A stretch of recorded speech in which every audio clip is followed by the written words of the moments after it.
नमस्कार साथियों, हमारे नए YouTube चैनल जियो ज्ञान पे आपका स्वागत है।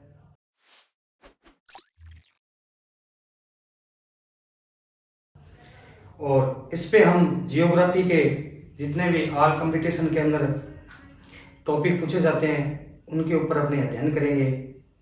तो अपना पहला टॉपिक रहने वाला है अक्षांश और देशांतर, लॉन्गिट्यूड एंड लैटिट्यूड। ठीक है, तो अपने बात करेंगे पहले टॉपिक के ऊपर अक्षांश और देशांतर रेखाओं के बारे में। ठीक है, तो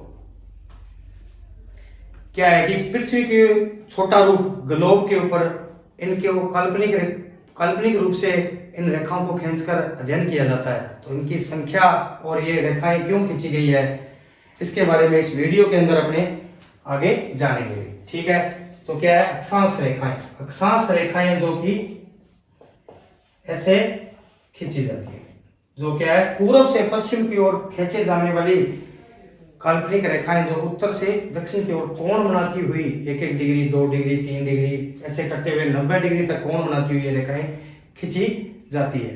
तो इनको क्या बोलते हैं? अक्षांश रेखाएं। अक्षांश रेखाएं हमेशा ऐसे खींची जाती है। ठीक है, और जो उत्तर से दक्षिण की ओर खींची जाने वाली रेखाएं उनको क्या बोलते हैं? देशांतर रेखाएं बोलते हैं, जो क्या ऐसे उत्तर से दक्षिण की ओर लंबवत खींची जाती है। नॉर्थ पोल से लेकर साउथ पोल को मिलाते हुए एक रेखाएं काल्पनिक रूप से खींची जाती है। ओके, तो अपने पहले बात करेंगे अक्षांश रेखाओं के बारे में। पहले अपने बात करेंगे अक्षांश रेखाओं के बारे में। ठीक है, अक्षांश रेखाएं क्या है, इनकी कितनी संख्या है और क्या है कितनी संख्या है ये, और इनको क्यों खींचा गया है। ठीक है, इसके बारे में अपने अध्ययन करेंगे। अगर आपसे पूछ लिया जाए अक्षांश रेखाएं और क्या अक्षांश रेखाएं जो कि इसका 3 रूप है। क्या रूप है? 3 है। एक तो होता है सीधा अक्षांश, दूसरा होता है क्या है अक्षांश वृत्त, और तीसरा होता है अक्षांश रेखा। ठीक है, तो इनकी संख्याओं के बारे में अपने अध्ययन करेंगे। अगर आपसे पूछ लिया जाए सीधा अक्षांश कितने हैं तो आपको बताना है 181। ठीक है, इनकी संख्या है। कारण कि 0 डिग्री से ऊपर नॉर्थ गोलार्ध के अंदर अपने बात करें तो इनकी संख्या रहती है 90। ठीक है, और 0 डिग्री से नीचे साउथ गोलार्ध के अंदर इनकी संख्या कितनी रहती है? 90। तो 90 प्लस 90 और ये 0 मिलाने पे 181 हो जाएगी। तो टोटल अक्षांश कितने हो गए? 181। और अक्षांश वर्त की बात करें अपने, तो अक्षांश को वर्त की बात करें तो 181 माइनस 2, तो इनकी संख्या आती है 179। कारण दो माइनस करने का कारण क्या है कि ये जो नॉर्थ पोल और साउथ पोल पे जो ध्रुव है, नॉर्थ और साउथ पोल पे जो ध्रुव है ये क्या है? एक बिंदु या डॉट के रूप में है। ठीक है, ना तो ये वर्त बनाते हैं और ना ही रेखा, इसलिए इनको क्या है 2 माइनस कर दिया जाता है। तो क्या है अक्षांश वर्त की संख्या कितनी रह जाएगी? 179, और अक्षांश रेखाओं की संख्या 179 रहने वाली।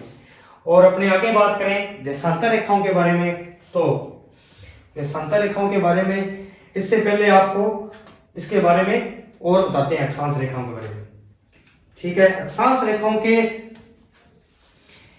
रेखाएं क्या 0 डिग्री के समांतर खींचे जाने वाली रेखाएं हैं। ठीक है, ओके, तो ये अपने आप में एक पूर्ण वृत्त बनाती हुई खींची जाती है। ठीक है, तो अक्षांश रेखाएं के बीच की दूरी कितनी होती है? अक्षांश रेखाओं के बीच की दूरी होती है 111 किलोमीटर। ठीक है, और अक्षांश रेखाओं के बीच की दूरी कितनी होती है? 111 किलोमीटर।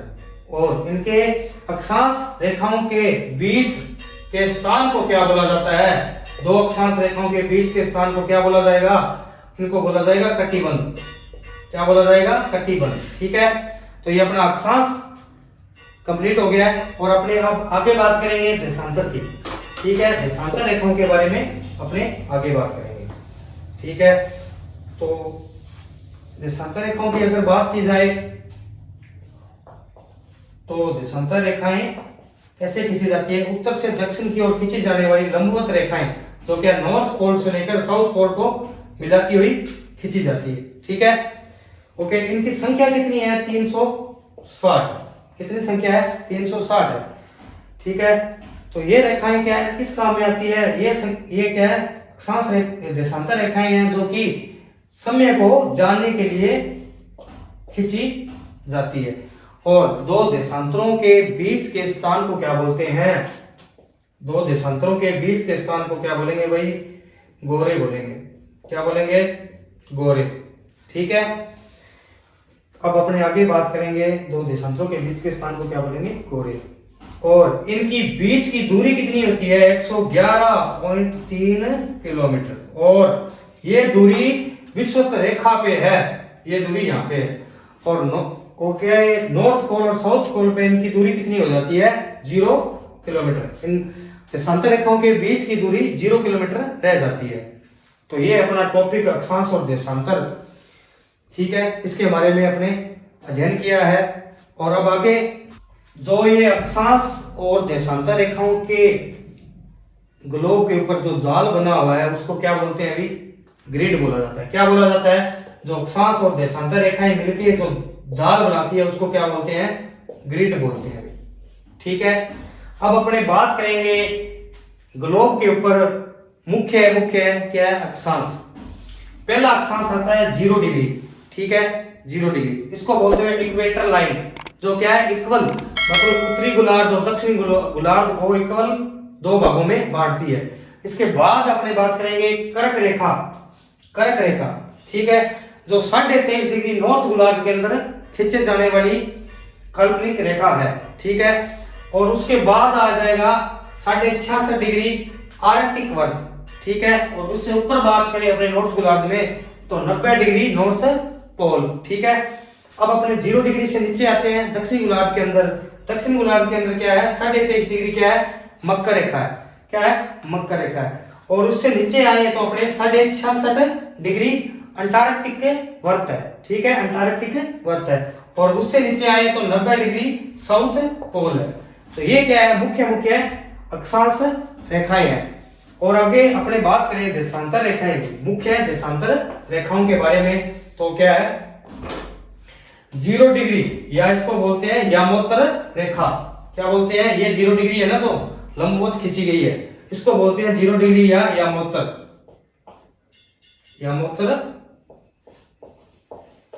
रेखा। ठीक है, या टाइम लाइन। क्या है?